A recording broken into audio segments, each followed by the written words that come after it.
Good afternoon, everybody, and you're so welcome to this curator's online introductory talk to our latest exhibition in the Print Gallery, which is called An Artist's Presence. It opened over the weekend and will be open until the 14th of September. I popped in myself this morning. It's beautiful and well worth a look. And I was just discussing with Katie before we came on how there's so many things there that maybe have never been on display or are very rarely on display. So it's a real treat to be able to see them in person.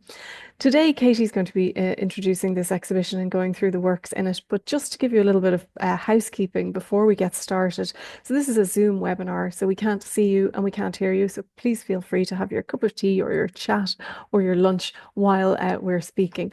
There will be an opportunity later if you want to ask any questions to Katie. You can see at the bottom of your screen there's a little question mark in a box. That's the Q&A box. If I could ask you to put your questions in there, I will get to them at the end. Of course, if you have any technical questions, I'm very happy to answer them while Katie is speaking. I can work away in the background.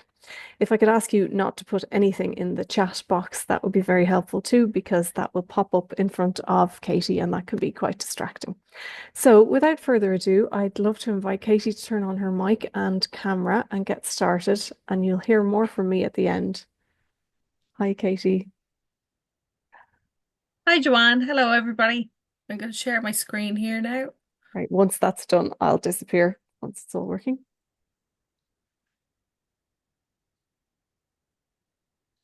Okay, perfect. That's great. Okay, hello, everyone, and thank you so much for joining this talk today. My name is Katie Buckley, and I'm the curator of the exhibition An Artist's Presence. So I am a curatorial fellow here at the National Gallery of Ireland. I work primarily with the Prints and Drawings collection, which is comprised of about 15,000 works on paper. This includes drawings, prints, photographs, sketchbooks, and all of the various media distinctions in between that. So, due to works on paper's vulnerability to light damage, the Prints and Drawings collection must be carefully protected and conserved. This means that works from this collection are only suitable for display in the gallery for about 3 or 4 months at a time. So the gallery puts on around 2 to 3 exhibitions per year of works on paper in the print gallery, including our wonderful annual exhibition of Turner watercolours. So the exhibition is situated on the print gallery on level 2 of the gallery. As you'll see here in this photograph, we have a lovely big poster, so you can't miss it when you're coming into the atrium. If any of you have ever been up to the Prints and Drawings study room, it's actually just across the way. The print gallery is a purpose-built space to display works on paper. It has built-in display wall vitrines in the first and the second rooms for the display of mounted works on paper. However, the third room is a little bit more flexible and it has 4 walls that allow us to display a wide variety of works. So this exhibition examines the idea that works of art can tell us as much about the artist as their subject. It aims to show a glimpse of the individual behind the artwork. This concept is explored through works from the gallery's collection spanning the 18th to the 21st century. The earliest work in the show dates to around 1740, and the most recent work dates to just 2 years ago in 2023. The show examines self-portraiture, the creative process, and artistic friendships and collaborations. The selected artworks in a wide variety of media allow us to peek behind the curtain into an artist's world. The exhibition showcases drawings, watercolours, prints, photographs, sketchbooks, scrapbooks, oil paintings, and even an LED light box. When I first approached the curation of this exhibition, I knew from the outset that I wanted to have a balanced representation of women and men artists. As such, there are 28 works of art by male artists and 28 by women artists. Over half of the artworks in an artist's presence have yet to be displayed in the gallery, whether this be due to them being new acquisitions or works that have yet to receive critical examination in the gallery space. Excitingly, the exhibition also showcases work by contemporary artists who are working in Ireland today. You can view recently acquired works by Brian Fay, Lockie Morris, Dominic Fee, Nick Miller, and Amelia Steen. The vast range of date, media, and approach in these artworks underlines how the concept of an artist's presence has a universal relevance across history, geography, and gender. This display explores how artists consciously or unconsciously have infused their work with a sense of their presence. Presence can be understood literally as being physically present in a space or through a visual representation in a work of art. However, presence can also be more subtle. It can be felt rather than seen. Through looking closely at a specific piece, you can feel as if you are present with the artist. The works of art in this display can evoke the sensation of peering over the artist's shoulder and allow us to get a sense of the individual behind the art. We can get a sense of this with William Orpen's self-portrait seen here on the screen. This painting is positioned in the final room of the exhibition, but Orpen seems to almost beckon the visitor through the space. Orpen produced countless drawn and painted self-portraits, and through these he reveals a great deal of information about himself. Here he consciously identifies himself as a professional artist surrounded by the tools of his trade. He places paintbrushes, tubes of paint, and bottles of thinner in the foreground to reinforce this. He even locks eyes with us as he scrutinises himself in a mirror. This picture can be read as a love letter to the art of painting or purely as a reflective portrayal of himself. Orpen leads us on nicely to the first of three themes that this exhibition will explore: the artist's identity and self-portraiture. I'm going to hone in on a couple individual works from the show as I go to kind of give you a sneak peek if you haven't made in to see the display yet, as it only opened at the weekend. So the first room is centered on self-portraiture. For centuries, artists have used self-portraiture to show off their skills and status, emulate past masters, and communicate something about their person. The decision to make themselves the subject of their work is a significant and conscious one for an artist. A deliberately crafted self-image can reveal how they wish to be perceived by viewers, both in their time and beyond. In making a self-portrait, the individual intentionally identifies himself as an artist, rather than simply creating an image of themselves. Artists often pose in specific ways to drive this notion home. They show themselves dressed in a smock in their studio, at the easel, clutching paintbrushes and a palette, surrounded by the tools of their trade. This display features artists in their most vulnerable and ambitious state in the act of making.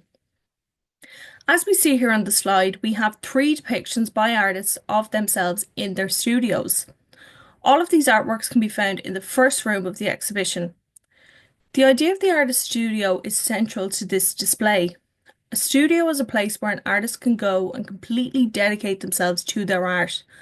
They have all their essential tools nearby, and they can almost go to a higher realm of existence to really give their all to their work.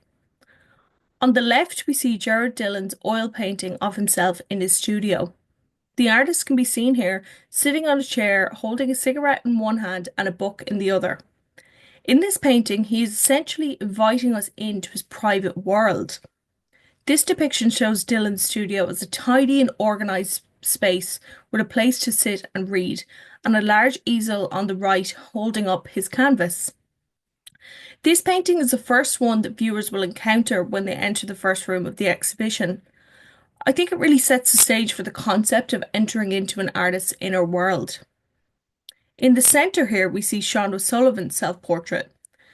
This drawing, created with chalk, charcoal and white pastel, captures the artist gazing into a mirror, like William Orpen in the previous slide. With a pipe in his mouth, an arm raised to the easel, it almost feels as if we've rudely interrupted him at work.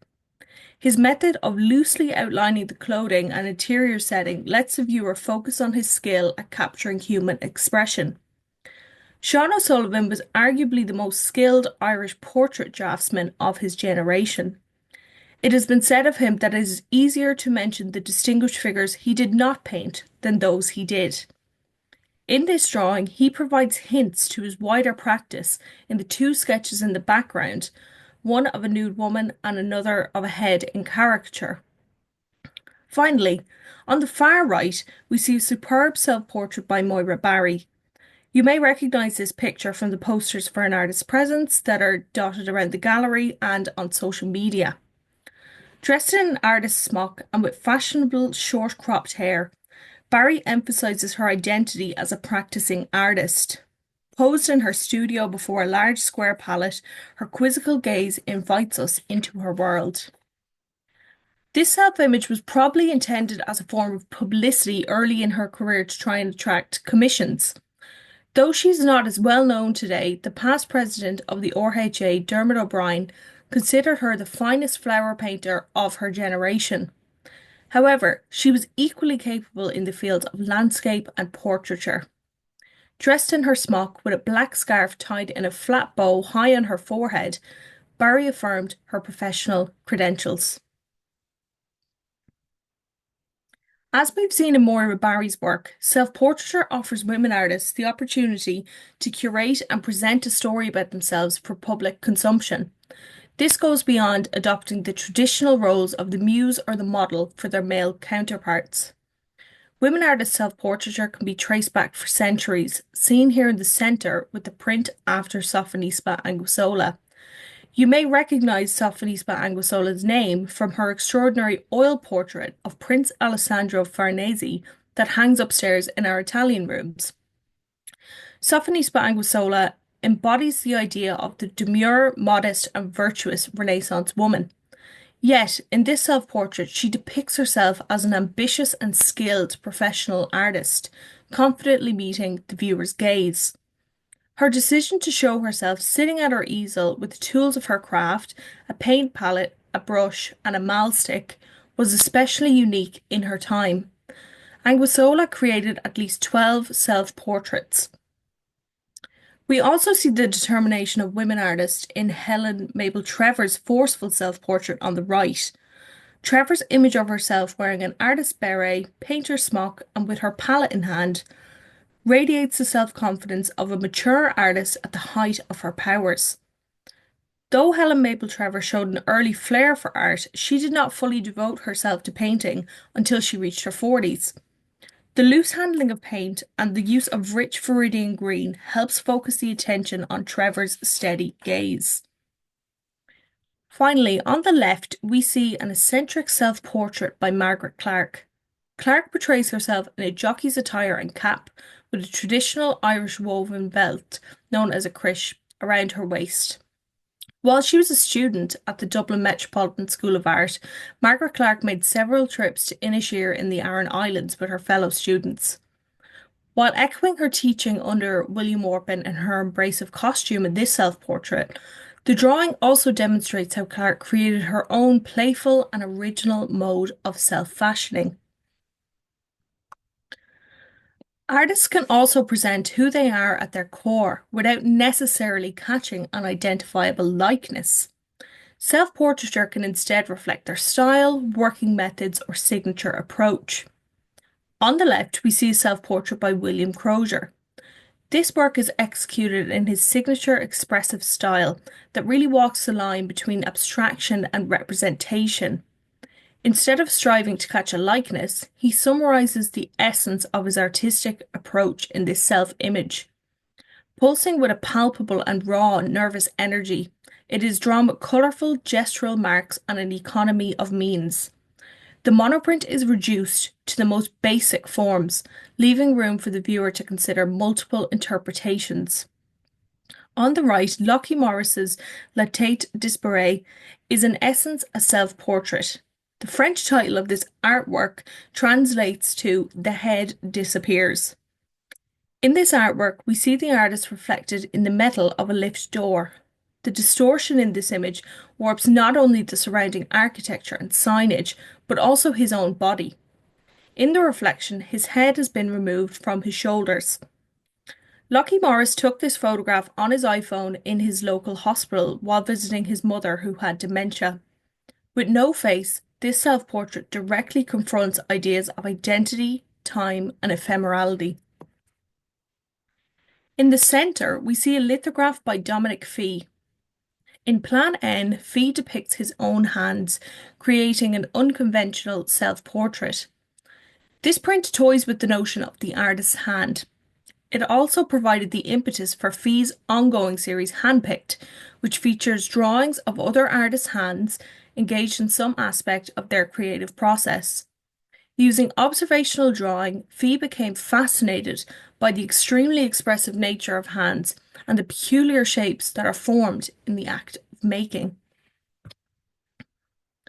Moving on to the second room of the exhibition and the second theme, we shift to the concept of the artist's hand.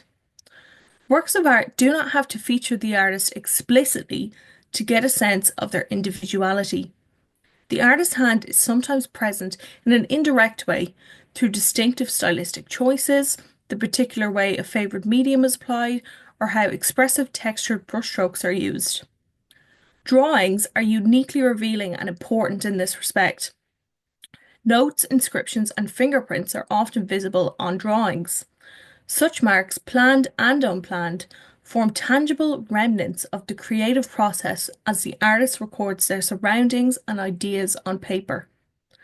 Drawings, especially in sketchbooks, also hold a personal element as they are usually created for private consumption. In this case, artists can be less self-conscious and approach observational and investigative drawing fluently through sketches. We can see this in all three artworks on the screen. On the left, we see a true highlight from the gallery's collection, Dante Gabriel Rossetti's drawing of Jane Burden.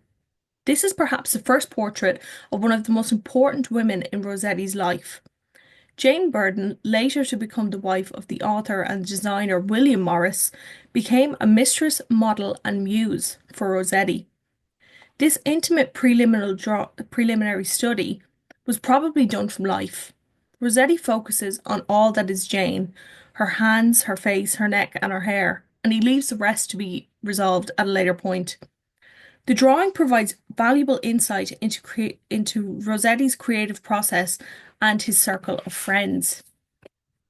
In the centre, we see a drawing by Flora Mitchell. While at the Dublin Metropolitan School of Art in 1910, Mitchell developed her signature technique, an initial pencil sketch with colour notes made in situ, followed by a detailed drawing developed in watercolour at home. She deliberately and carefully documented the changing urban landscapes around her. Despite striving to make most sketches from life, she also used photography as a visual aid. Interestingly, a photograph is actually pasted onto this drawing rather than being kept separately as a reference, becoming enveloped in the composition, and Mitchell fills in the architectural elements that are kind of cut off by the photograph. So she's really making this photograph part of her drawing. Finally, on the right, we see Sarah Purser's striking portrait study of Mrs. Moore. This drawing provides valuable insight into Sarah Purser's working methods. There are pinholes evident in the upper corners of the drawing that indicate where Purser secured the sheet to a board to make this study. Mrs. Moore's address is inscribed in the upper right corner. Purser often noted the contact details of particularly interesting models, possibly to schedule further sittings. This is a drawing that you kind of have to get very close to see all these details, so you'll all have to come in and see the show. The exhibition will also have a small display of sketchbooks from the Prints and Drawings collection.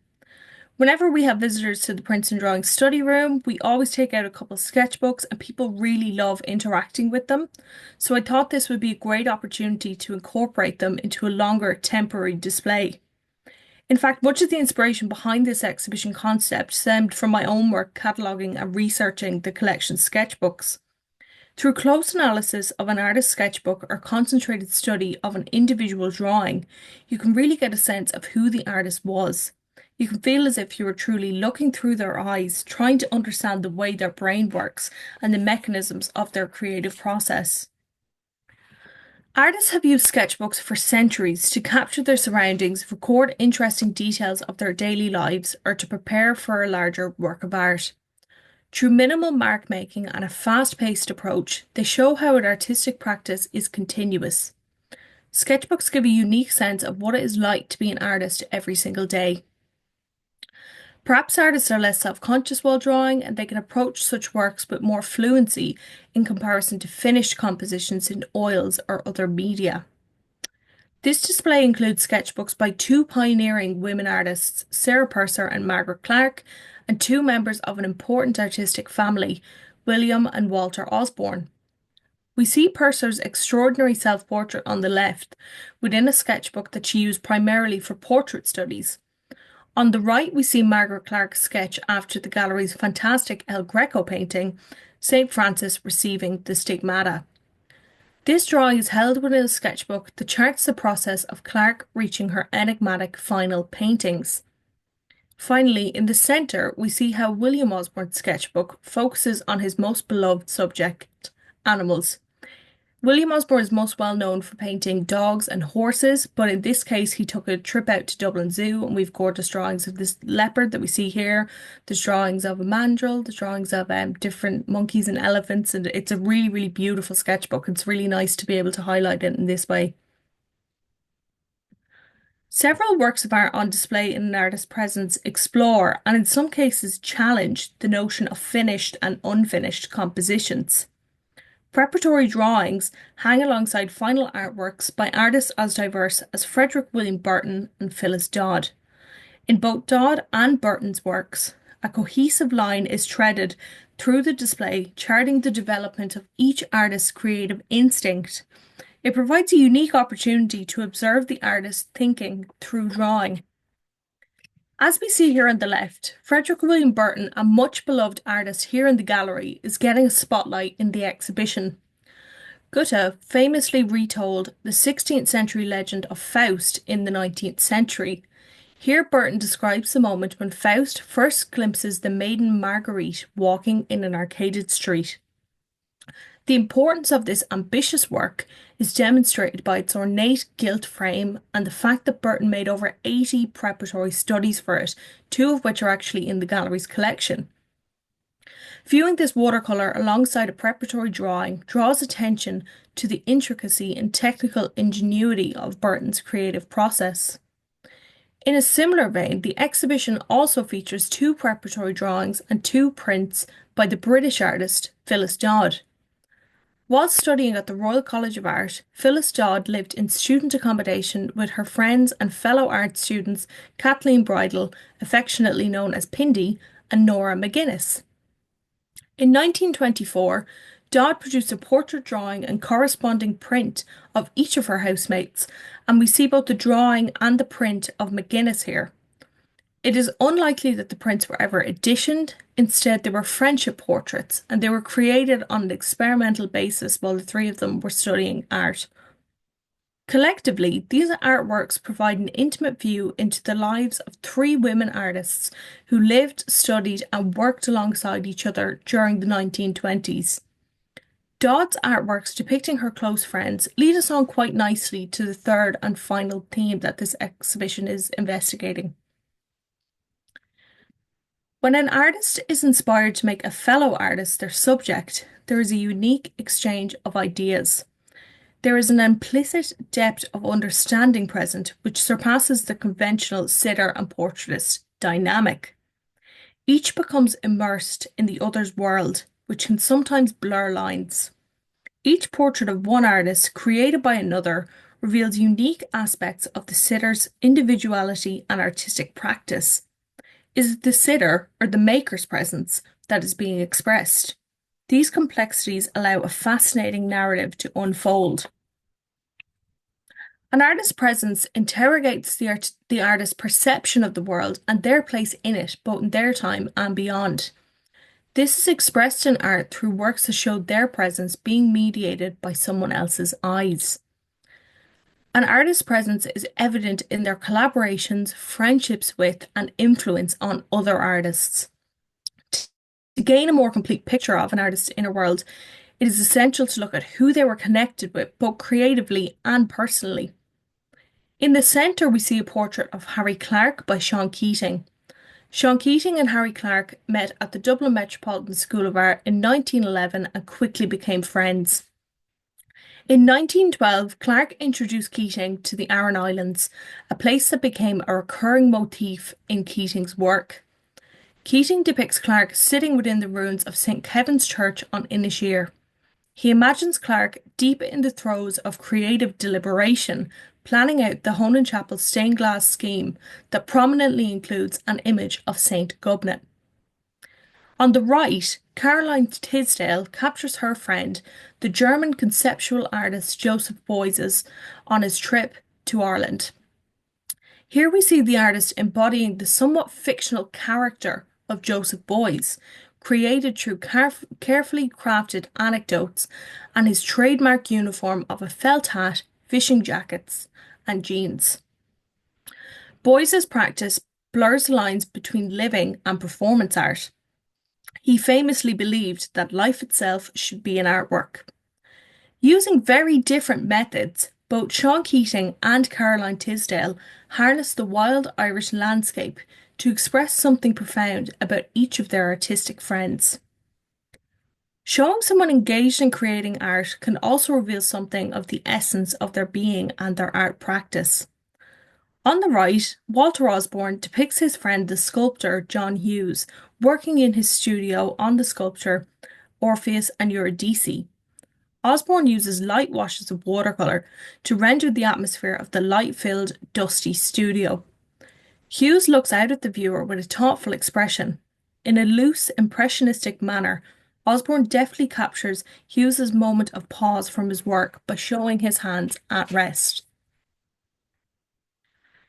In this display, the idea of friendship portraits unites with the tradition of paying homage to mature artists. In the centre, we see Brian Fay's superb drawing MJ 4 Elements. This drawing was prompted by an encounter with 4 works on paper by Mamie Jellett. It is based on a well-known photograph of Jellett that is divided into quarters, echoing Jellett's theory of rotation and translation. Here he is paying homage to the trailblazing artist and also producing an inventive and thought-provoking artwork of his own. As seen in the previous slide with the work of Caroline Tisdale, photography can provide an excellent means for an artist to record their surroundings and document the people and places they encounter. The image on the left is a photograph by Nancy Lee Katz, an American photographer. Katz devoted 25 years of her life to photographing some 200 men and women who she deemed to be the leading cultural lights of her age, her own personal pantheon. Katz sensitively photographed each sitter, allowing their personalities and individuality to shine. Each of Katz's sitters was posed in a space or wooden object that speaks to their work. Louise Bourgeois is arguably best known for her large-scale sculpture and installation art. Here, Bourgeois is positioned beside the lower half of a mannequin. This playful pose and her all-knowing gaze reflects something of her personality and her practice. On the right, we see a photograph by Amelia Steen, a contemporary Irish photographer. In 2004, Amelia Steen was the first photographer to be admitted to the RHA. She creates portraits that are immediate and direct.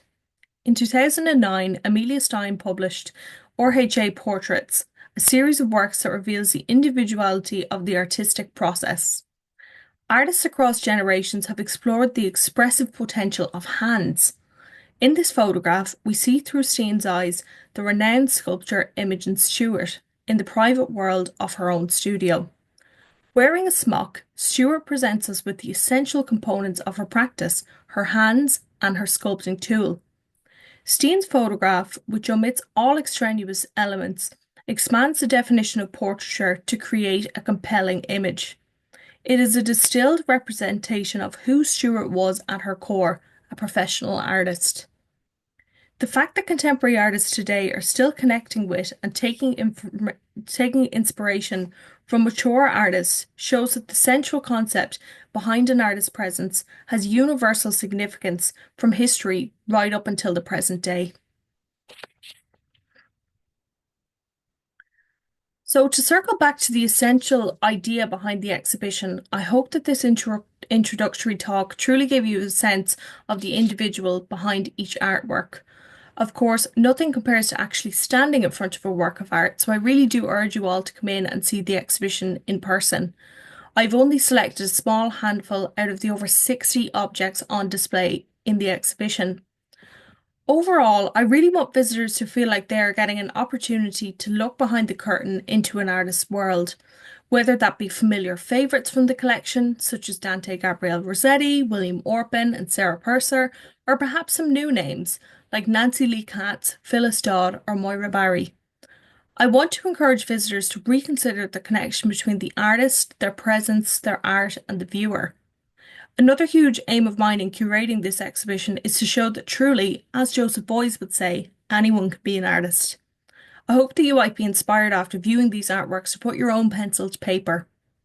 Finally, I'd like to thank you all for joining in on this talk today. There are plenty of other events taking place in the gallery in connection with the exhibition that you may like to get involved in. I've listed some of them here on the slide, and they shall be listed on the events page on our website. If you're particularly interested in photography or the idea of artists portraying other artists more generally, I would strongly urge you to attend our casual talk and tea event next Tuesday, the 27th of May. Amelia Steen and I will be having an informal conversation about the exhibition, Amelia's work at the collection, and her wider practice. Thanks again, and please do let me know if there's any questions or comments. Katie, thanks so much for that. That was fascinating. And just thank you as well for mentioning that the other events, some of them that we have on.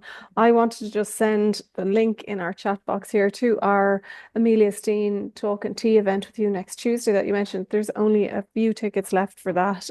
So I just wanted to highlight that if anyone wants to go along. We also have an Irish language event, an Irish conversation event called Circle Cora, which is happening on the 20th of June online at 1 o'clock. So that might be worth exploring for people as well. So as I mentioned, questions, if anyone has any, pop them in the question and answer box, please. Joe has said 11 a.m. That's our talk and tea is at 11 a.m. next Tuesday. And thank you very much. And Sandra said, it's so inspiring. Thank you. Somebody else has said, what is the most satisfying part of bringing all of these works together? That's a really good Yeah. question. I think I was talking to Joanne actually about this just before the talk started. A lot of the works I selected haven't really been shown in the gallery before. So how we kind of store loose works on paper is quite different to our kind of display ready works on paper. So it was amazing to kind of take these drawings and put them in our lovely mounts that we display works in, and it just elevates them so much. They all look so beautiful. And it's one thing, looking at images on a screen, trying to imagine how things are going to look together, but to actually see the objects in a room was absolutely fantastic. And you're kind of crossing your fingers that everything will work, but I think it did. So yeah, I think that's kind of the best part, like actually seeing them become display ready is just Mhm. amazing. Yeah, absolutely. And it does look wonderful. Thank you. Michelle is saying thanks for this interesting talk. And Stella has said it's very enjoyable. And thank you. Penny, I didn't set her up to ask this question, but she's asked, will it be possible to watch this talk again? And absolutely it will be. We're recording it now. I have to edit the subtitles to make sure they're correct for YouTube. And once I've done that, it will go live on the gallery's YouTube page and it'll remain there for the duration of the exhibition, or maybe longer, as these are all works in our collection. We'll see how that goes.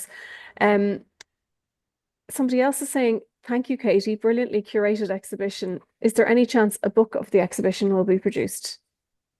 Not at this moment, no. No, I would love to maybe publish something myself based on these kind of ideas. I have a lot cooking. I would like to pursue this, but not at the moment, unfortunately. Okay, thanks very much for that, Katie. Angela is saying, how did the early artists view their own image in order to create a self-portrait? Yeah, well, they would have used mirrors Mhm. from the likes of Sophocles Anguissola. That would have been the earliest kind of Mm, self-portrait that we're looking at. Now that's a print after that, but they would have looked in mirrors from around the Renaissance. They would have had those kind of convex mirrors, so their reflections are often quite distorted. So if you're looking at kind of really early self-portraits, they often look like they're looking through a fisheye lens, that kind of thing. So yeah, they were looking at mirrors.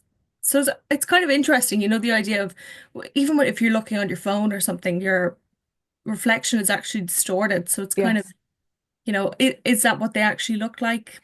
I don't know, but yeah, they would have used mirrors. Yeah, it's harder to say with self-portraits, isn't it? It's a bit, maybe a bit more accurate with a portrait of somebody else that, that artist would have seen them the way they were being seen in the world.